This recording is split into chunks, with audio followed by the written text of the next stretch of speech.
우리 몸의 가장 낮은 위치에서 묵묵히 일하는 신체 부위, 바로 발입니다. 날씨가 풀리고 여름이 되면서 일터에 나가 열심히 뛰고 일하면서 우리 발은 정말 많은 고생을 하고 있죠. 날이 더워지고 열심히 일을 할 때 가장 대표적으로 일어나는 신체 변화는 땀 분비량의 증가입니다. 그리고 땀이 늘면 우리 몸의 세균 번식도 활발해집니다.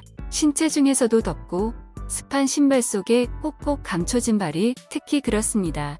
겨우내 잠잠했던 발 무좀은 봄부터 서서히 고개를 들기 시작하며 무더운 여름으로 다가갈수록 증상이 심해집니다. 무좀은 증상이 악화한 후 관리하면 잘 개선되지 않고 피부, 갈라짐, 통증 등을 동반해서 일상생활에 지장을 줍니다. 또 감염성 질환이어서 다른 사람에게 옮길 수도 있습니다. 대부분 겨울에는 무좀이 없다가 여름만 되면 무좀이 생긴다고 합니다. 하지만 사실 무좀은 계속 있는데 겨울에는 가렵지 않다가 여름에 가까워지면서 점차 증상이 나타나는 것입니다. 무좀의 원인은 피부사상균이라는 곰팡이입니다. 피부사상균은 무좀 환자에게 떨어져 나온 각질을 통해 발로 전염됩니다. 신발로 밀폐된 발은 땀이 많고 걸음을 걸으며 발생하는 자극에 따라 피부에 미세한 손상들이 생겨서 감염이 쉽게 일어나는 신체 부위입니다. 무좀 유형은 주요 증상에 따라 크게 세 가지로 나뉩니다.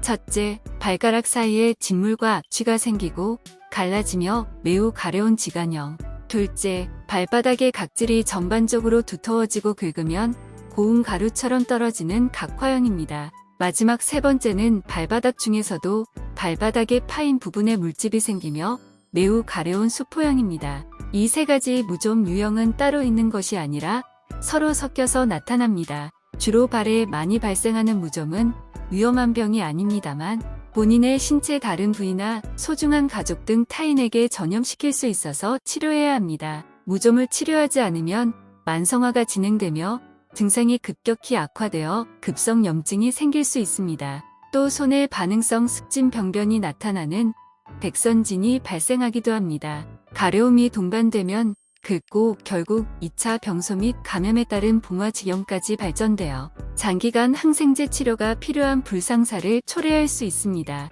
간혹 무좀 증상이 심하면 림프관염이나 림프절염을 일으키기도 합니다. 특히 당뇨병이 있으면 무좀 치료가 상대적으로 더디고 염증이 쉽게 악화될 수 있습니다.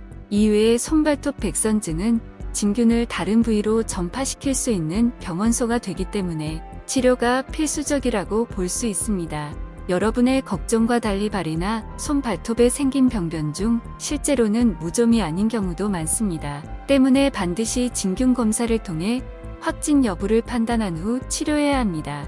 무좀 진단에는 펴바름 표본 검사가 가장 간단하고 기본적인 방법으로 외래에서 결과를 바로 확인할 수 있습니다. 펴바름 표본 검사에선 무좀이 의심되는 부분에 각질과 물집의 상층을 긁어서 코용액으로 녹입니다. 이후 현미경으로 진균의 균사와 포자를 직접 확인합니다.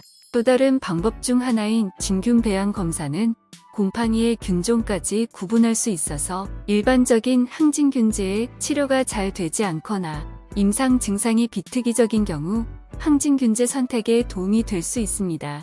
진균 배양 검사는 4주간의 배양 기간이 필요하고 코 검사에 비해 양성률이 낮다는 단점이 있어서 모든 무좀에서 시행하는 검사는 아닙니다. 무좀을 잘 치료하려면 병원에서 진료를 받고 정확한 치료를 받아야 합니다.